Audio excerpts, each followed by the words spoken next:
Olá, amigos do Panorama de Negócios. Hoje tem uma entrevista super especial. Nós estamos num dos mais tradicionais escritórios de advocacia da região metropolitana de Campinas e do Brasil, que atua há 30 anos. Eu estou me referindo ao escritório da Lemos e Associados. E queria aproveitar a oportunidade para agradecer imensamente, todo o carinho, e toda a atenção do fundador desse escritório, o advogado tributarista, o Arthur Pinto de Lemos Neto, seu sócio também, o Abelardo de Lemos Neto, também advogado tributarista. E o assunto que nós vamos trazer para você, tanto você que é empregador e você que é empregado, é um assunto bastante interessante. Nós vamos falar sobre trabalhismo. Quando a gente fala sobre isso, tem várias questões, por exemplo, que estão em evidência hoje, como a terceirização. Quando a gente fala também da questão da empregada doméstica e das empresas, como é que as empresas estão enfrentando hoje esse momento difícil de crise que a gente encontra no país, e como elas estão fazendo para elas contornarem a situação, não demitirem. É uma situação bastante complexa. E nós vamos conversar com muito prazer, com o meu amigo, advogado, professor, sócio responsável da área trabalhista da Lemos, o doutor Agostinho Zequim Pereira. Me auxilia nessa entrevista o economista José Carlos Querido. Doutor Agostinho, muito obrigado pela sua participação no programa Panorama de Negócios. Eu tenho certeza que vai enriquecer bastante o nosso programa de hoje. Milton, eu que tenho que agradecer, é sempre um prazer estar com você. Bom, doutor, do ponto de vista da sua experiência como advogado trabalhista, a gente sabe, por exemplo, que existem muitas dúvidas, por parte das empresas em relação à questão da legislação trabalhista brasileira. E que frequentemente trazem problemas para elas. Isso é um fato, E eu gostaria que o senhor falasse, se eu fizesse uma avaliação sobre essa situação, do ponto de vista do empregador, do empregado. Milton, de fato a legislação trabalhista brasileira é muito extensa, ela destoa da maioria dos outros países, porque existe uma cultura brasileira de legislar muito, deixar pouco espaço para as negociações e ter uma lei mais imperativa. E com a lei trabalhista é assim que funciona. A gente tem aqui consultas das mais variadas espécies, porque nós atendemos empresas dos mais variados segmentos. Mas eu tenho notado, de algum tempo para cá, as dúvidas mais frequentes dizem respeito às estabilidades dos membros eleitos da CIPA e dos dirigentes sindicais. A legislação trabalhista brasileira prevê a garantia provisória de emprego, também chamada de estabilidade, daquele empregado que é eleito como dirigente sindical. E ele precisa mesmo de estabilidade, porque muitas vezes as suas posições podem atritar com as posições do empregador. Então, para que ele possa exercer suas atividades sem medo de represália, a lei lhe garante a estabilidade. E o mesmo ocorre com o membro eleito da CIPA, Comissão Interna de Prevenção de Acidentes, aquele representante dos empregados na CIPA, ele é eleito pelos seus colegas, pelos demais empregados, e ele também tem estabilidade. O grande problema é que alguns membros eleitos da CIPA e alguns dirigentes sindicais, e ainda bem, nós estamos falando aqui de um número bastante reduzido deles, mas alguns passam a não entender bem a sua tarefa, a sua função, e usar essa vantagem, essa estabilidade, e passam a atuar como se fossem donos da empresa. Acham que não precisam mais respeitar o horário de trabalho, que não precisam mais responder às ordens do seu superior hierárquico. Isso causa um grande problema às empresas. Quer dizer, o que fazer com uma pessoa que tem estabilidade, portanto não pode ser despedida, mas está agindo dentro da empresa de uma forma contrária aos interesses da empresa e muitas vezes contrárias à própria legislação trabalhista. Então, aí numa situação dessa, o doutor Agostinho, como é que fica? Quer dizer, a empresa fica numa situação delicada, que eu diria, né? Porque não pode tomar nenhum posicionamento, né, radical com relação, por exemplo, a esses funcionários, né? Mas aí como é que fica uma situação como essa? Então, Milton, de fato, você tem razão, a empresa, numa situação outra que não fosse de estabilidade, poderia despedir aquele empregado sem justa causa. Mas como eles têm estabilidade, essa hipótese está fora de cogitação. Então a gente teria duas opções. Ou o empregado se demite, isso pode, ele pode pedir demissão a partir do momento que não lhe interesse mais permanecer naquela empresa, mas para a empresa colocar fim àquele contrato de trabalho, só se o empregado cometer uma falta grave. E falta grave, nós temos uma série delas previstas na legislação trabalhista, em especial no artigo 482 da CLT, e caso esse empregado cometa alguma falta grave, aí sim a empresa pode rescindir esse contrato de trabalho por justa causa. E esse empregado perde o emprego, perde a estabilidade e as verbas rescisórias, o rol de verbas rescisórias fica um rol bastante diminuído. Não é? Então, para demitir algum desses empregados que têm estabilidade, só no caso de ocorrência de falta grave. Doutor Agostinho, é um prazer tê-lo conosco. É um tema sempre importante para as empresas, com os cuidados com as horas extras e a realização das atividades profissionais fora do expediente de trabalho. Por exemplo, em relação ao funcionário que fica de prontidão com o celular ligado nos finais de semana, para monitorar ou receber algum contato referente às atividades da empresa. Como é que o senhor vê essa situação? Zé Carlos, o prazer é todo meu estar aqui com você. Esse também é um tema bastante importante, eu recebo várias consultas sobre esse tema. Na verdade, a CLT não faz distinção entre o trabalho realizado lá nas dependências da empresa e o trabalho realizado no domicílio do empregado. Não é? Ele é empregado do mesmo jeito, esteja ele trabalhando na empresa, esteja ele trabalhando na casa dele, como se fosse home office. Existe também previsão na CLT de algo que nós chamamos de sobreaviso. Na verdade, é uma disposição bastante antiga, a CLT da década de 40, e é uma disposição prevista para o ferroviário.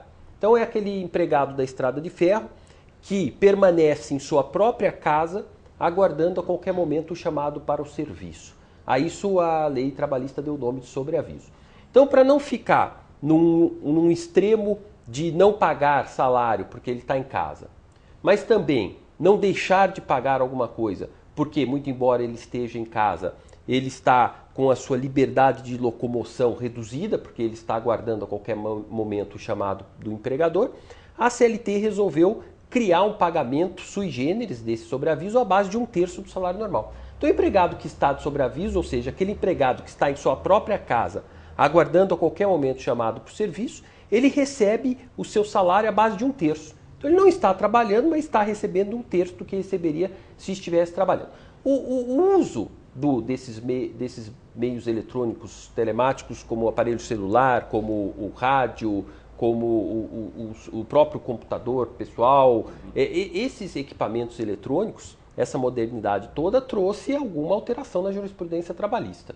E o Tribunal Superior do Trabalho iniciou esse entendimento no sentido de o uso do celular, ou antigamente era o bip, o pager, né, que nem existe mais por causa do celular, mas hoje o uso do celular, ou do rádio, ou do tablet, ou do notebook, isso por si só não gera o sobreaviso. O empregado não teria direito de receber nada. A não ser que o empregado, ou a posição atual do TST nesse sentido, que o empregado se encontre no regime de plantão ou equivalente. Isso é muito comum com empregados que trabalham com processamento de dados, ou os empregados de TI, que têm o seu horário normal de trabalho na empresa, mas depois vão para casa e são obrigados a manter o seu aparelho celular ligado, porque estão aguardando a qualquer momento chamado para o serviço. Então, quer dizer, se ele estiver nesse regime de plantão, ele tem direito de receber as horas que ele ficou aguardando o chamado à base de 1/3 da hora normal.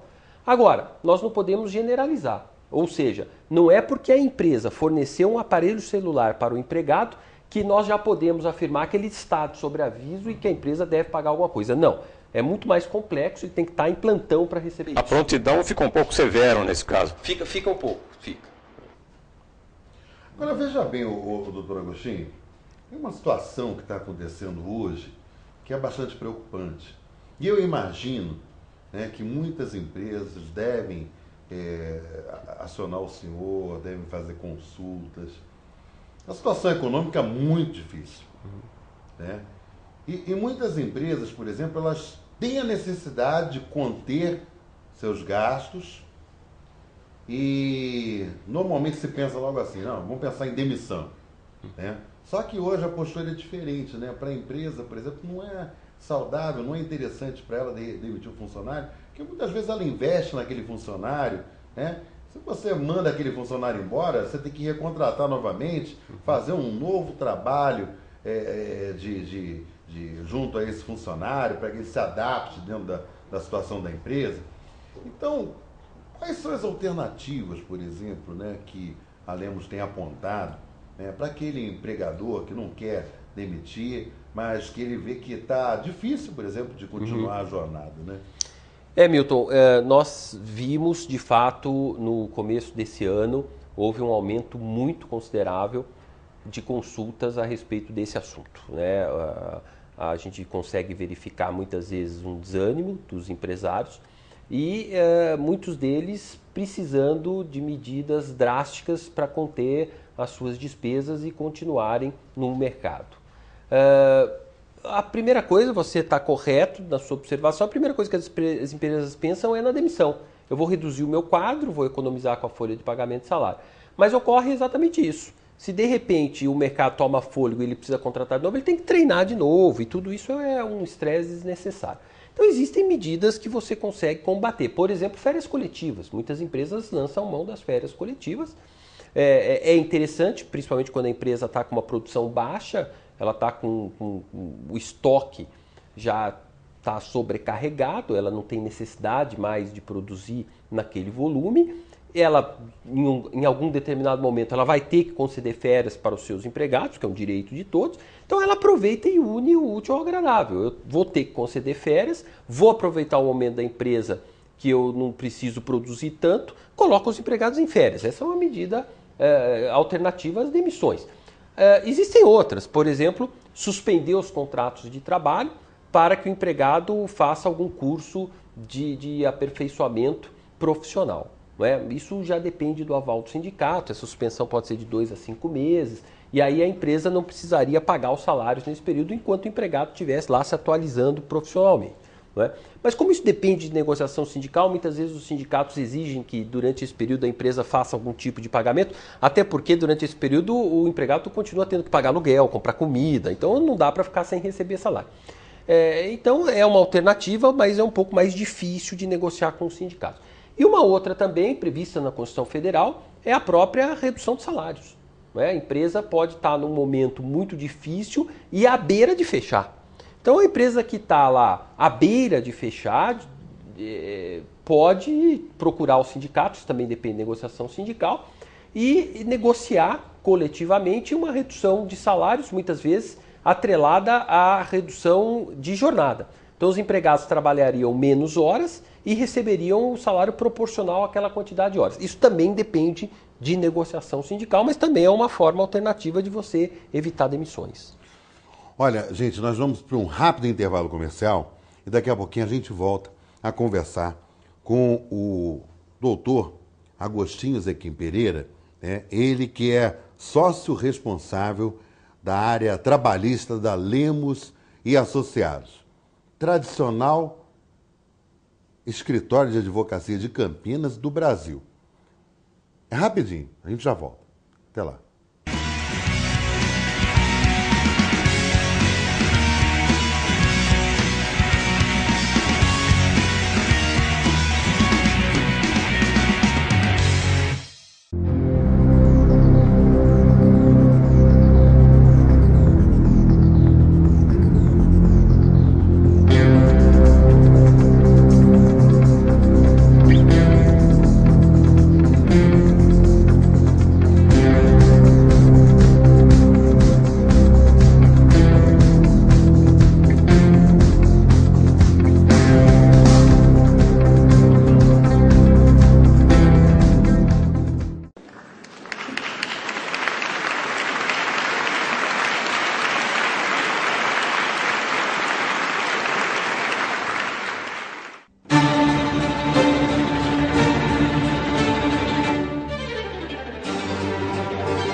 momentos especiais merecem ser eternizados. Com a SF Produções, você pode guardar e relembrar cada ocasião importante da sua vida.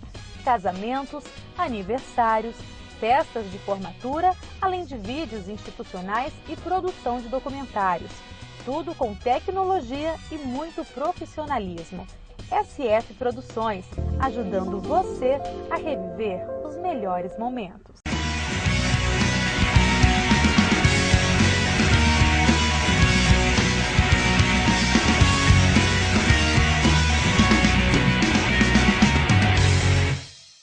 O Panorama de Negócios está conversando hoje com o advogado, sócio responsável da área trabalhista da Lemos e Associados, o doutor Agostinho Zequim Pereira. O doutor Agostinho, o senhor sabe que as pessoas, e isso daí é uma febre, né? A gente percebe nos nossos locais de trabalho, né? As pessoas lá trabalhando e com o celular lá, redes sociais, Facebook, LinkedIn. Isso de uma certa forma, ô doutor, como fica uma situação como essa, né? Quer dizer, como disciplinar, né, o uso dessas redes sociais sem você também se passar por uma empresa que quer banir isso do funcionário, né? Que hoje existe uma preocupação muito grande das empresas com relação aos seus funcionários, né? Nenhuma empresa quer ser mal vista, né, por um funcionário, e esse funcionário, por exemplo, de repente falar mal dessa empresa nas próprias redes sociais. Quer dizer, então como ter esse equilíbrio, doutor? Milton, você frisou bem, é uma febre, não é? Nós hoje temos ciência que muitos empregados, durante o horário normal do trabalho, ficam no telefone celular ou no tablet em redes sociais. Isso é bastante comum e, a bem da verdade, a gente tem que sair dessa situação com bom senso. Nós não podemos ir a um extremo que seria cortar totalmente a possibilidade do uso do aparelho pelo empregado durante o horário normal do trabalho. Eu conheço empresas que tentaram adotar essa postura, fazer com que o empregado, assim que chega na empresa, ele tem que desligar o aparelho dele, telefone. Aí você pode perguntar, mas se algum familiar precisar ligar alguém? Então, aí liga no telefone fixo da empresa. Mas ficar com o aparelho celular ligado, tem empresa que proíbe. Isso eu já acho um extremo, né? Tem que desligar. Mas, por outro lado, fazer vista grossa para os empregados que ficam o dia inteiro no telefone, também não me parece uma conduta adequada, porque aí mostra até um desleixo no poder de comando do empregador, não é? Ele precisa ter lá algum tipo, um mínimo aceitável de conduta disciplinadora com relação aos seus empregados. Então, algumas empresas cortam o sinal de Wi-Fi, o que, convenhamos, nos dias de hoje todo mundo, ou muitas pessoas têm o sinal 3G, 4G no celular, então o sinal de Wi-Fi também não faria grande diferença. Então, na minha visão, a melhor maneira é tentar disciplinar isso de uma maneira que vá com bom senso e tente agradar todo mundo. Ou seja, o empregado tem que ser conscientizado que durante o horário de trabalho ele tem que trabalhar, o que parece até óbvio, mas ele precisa ser lembrado em algumas oportunidades disso, então ele não deveria ficar em redes sociais durante o horário normal de trabalho, e que fizesse uso dessas redes sociais durante os intervalos previstos em lei, em especial o intervalo intrajornada, aquele intervalo para repouso e alimentação. Aliás, a CLT diz isso, o intervalo que o empregado tem para alimentação não é só para alimentação, é para repouso e alimentação. Então ele, durante o horário normal de trabalho, as empresas têm dito aos empregados, durante o horário normal você trabalha e usa os seus períodos de descanso para ficar nas redes sociais. Se eventualmente o empregado não atender a essa determinação da empresa, esse empregado pode e deve ser punido com relação a isso. O empregado está sendo, tecnicamente falando, desidioso no desempenho das suas funções, e para isso a lei trabalhista prevê a aplicação de punição pelo empregador, podendo, inclusive, no caso de repetição, chegar até a justa causa. Doutor, pouco sabe que a legislação trabalhista brasileira faz uma diferença entre as atividades do homem e da mulher, com relação ao quesito proteção, principalmente na realização de horas extras. O que é importante ressaltar para as empresas que elas fiquem atentas a essa questão. José Carlos, você tocou num ponto bastante interessante, porque, de fato, a lei trabalhista, a CLT, tem lá um capítulo de proteção ao trabalho da mulher. São vários tópicos que procuram trazer melhores condições de trabalho para a mulher. Desde do peso que uma mulher pode carregar, existe essa distinção entre o homem e a mulher, não é? Até por uma questão estrutural da mulher, até inúmeras passagens da lei com relação à proteção à maternidade, não é? A amamentação, a estabilidade da gestante e tudo mais. Houve até recentemente uma discussão jurídica bastante importante no Supremo Tribunal Federal, isso aconteceu no final de 2014, no final do ano passado, com relação a um dispositivo da CLT que determina às empresas, antes que a mulher comece a fazer as horas extras, a CLT diz que a empresa tem que dar a ela um descanso de 15 minutos. Não é? Poucas pessoas sabem disso. Não é? Isso não acontece para o homem, isso acontece só para a mulher. Então o homem ele termina a jornada normal de trabalho, se o empregador quiser que ele faça horas extras, ele termina a jornada normal e já inicia as horas extras. A mulher não. A mulher terminada a jornada normal, ela tem que ter um descanso de 15 minutos. Esse dispositivo da CLT ele foi questionado no Supremo Tribunal Federal, porque a Constituição prevê a igualdade entre o homem e a mulher. Se o homem e a mulher são iguais perante a lei, eu não poderia ter um dispositivo da CLT que tratasse o homem e a mulher de forma diferente. Seria um privilégio. Mas veja, esses privilégios são aceitos. A Lei Maria da Penha, por exemplo, é um privilégio da mulher. A aposentadoria da mulher é com menos tempo. Então existem normas protetivas que são aceitas. E o Supremo Tribunal Federal, no final do ano passado, reputou constitucional o dispositivo. Entendeu que a Constituição Federal tinha recepcionado o dispositivo da CLT. Então, as empresas, poucas delas sabem disso, mas nós temos alertado que mulher, quando vai iniciar o período de horas extras, ela tem que ter um intervalo de 15 minutos. Doutor Agostinho, uma grande preocupação, né, que tem ocasionado problemas muito sérios para as empresas é com relação à questão do assédio moral. Isso é uma preocupação séria, porque o que acontece? Muitas vezes a direção da empresa não comunga com essa prática. Mas, por exemplo, tem um funcionário que tem um cargo de direção que atua desse jeito. Né? Aí como é que fica numa situação como essa? Porque o funcionário também ele não pode ficar numa situação de pressão, né? Numa situação até, digamos, em algumas situações vexatória.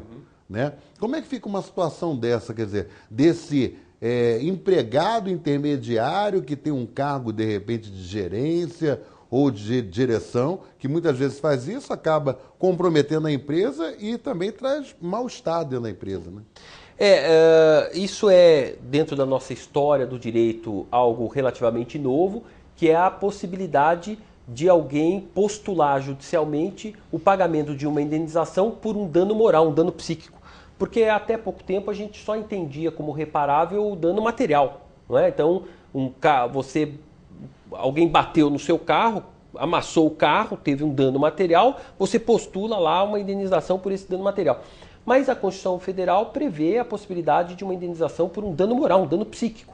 E aí é que entra o problema do assédio moral. O assédio moral é uma conduta repetitiva, muitas vezes de um superior hierárquico com relação ao seu subordinado, com, na maioria dos casos, a intenção de fazer com que aquele trabalhador se sinta diminuído e, por conta disso, acabe pedindo demissão e saindo da empresa. Não é?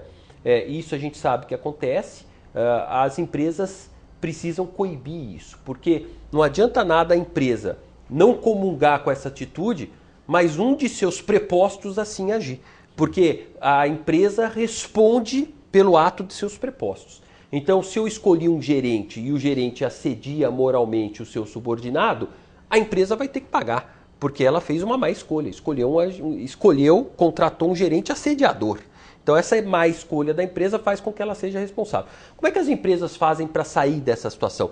Muitas vezes criam canais, né, ouvidoria, para que os empregados, quando estiverem em situações como essa, tenham um canal direto de reclamação. Muitas vezes até em teor de sigilo. Ele não precisa nem se identificar, mas ele fala, olha, estou sofrendo assédio moral e isso pode dar início até uma investigação. Agora, se a empresa abre o canal, o empregado se aproveita do canal, faz a denúncia e a empresa não leva aquilo à frente, aí é mais uma razão para ela ser condenada por essa conduta de assédio moral. Então, no Brasil hoje, a gente tem o que muitos chamam de indústria do dano moral, né? É isso que a gente tem que tomar cuidado, porque agora também virou moda isso, então qualquer coisa que é feita, o empregado já ajuiza a ação, então é dano moral, e não é bem assim.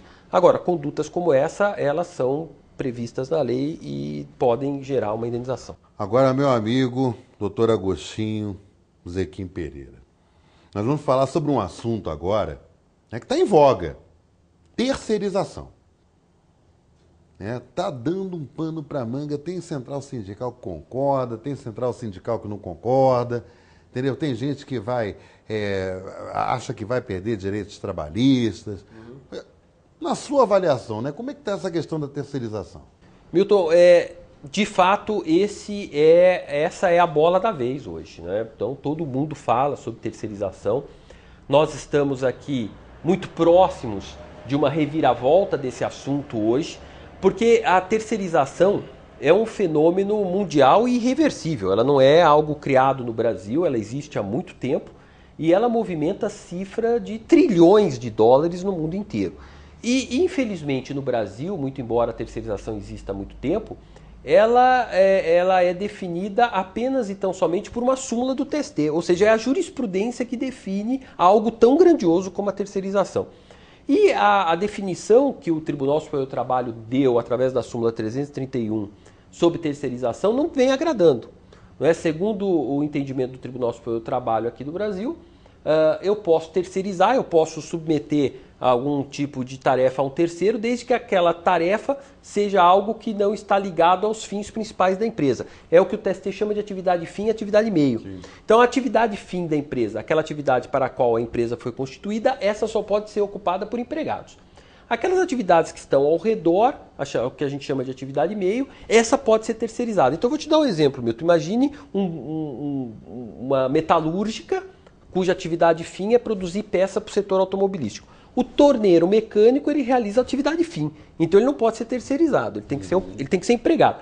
Mas dentro da indústria metalúrgica eu posso ter a vigilância, alguém que toma conta, esse pode ser terceirizado. A limpeza também pode ser terceirizada.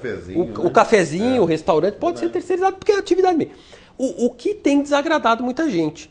E hoje o projeto de lei que está em votação, já passou pela Câmara, agora está no Senado, permite, ao contrário do que está na súmula do TST, permite a terceirização de modo mais amplo, ou seja, inclusive atividade fim.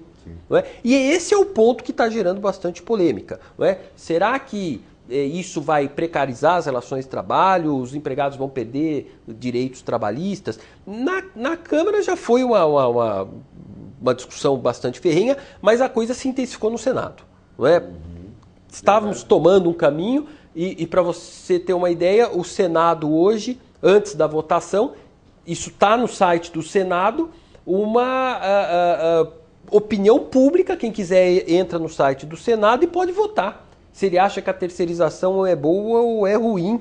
Bom, nós estamos encerrando, infelizmente estamos encerrando mais uma edição do Panorama de Negócios. Eu acho que a gente teria vários programas aqui, viu, doutor Agostinho, para conversar, né? E são assuntos muito interessantes, muito importantes. Interessa você que está acompanhando o programa, né? Não só você, empresário, não. Você também que é empregado. Né? Então, eu gostaria de agradecer muito, mais uma vez, o carinho, a atenção. Queria agradecer também ao meu amigo José Carlos Querido, né? Sempre participando, sempre trazendo uma colaboração importante aqui para o Panorama de Negócios. E olha, no próximo programa, mais um convidado especial. Muito obrigado pela sua audiência, um grande abraço. Até o próximo programa.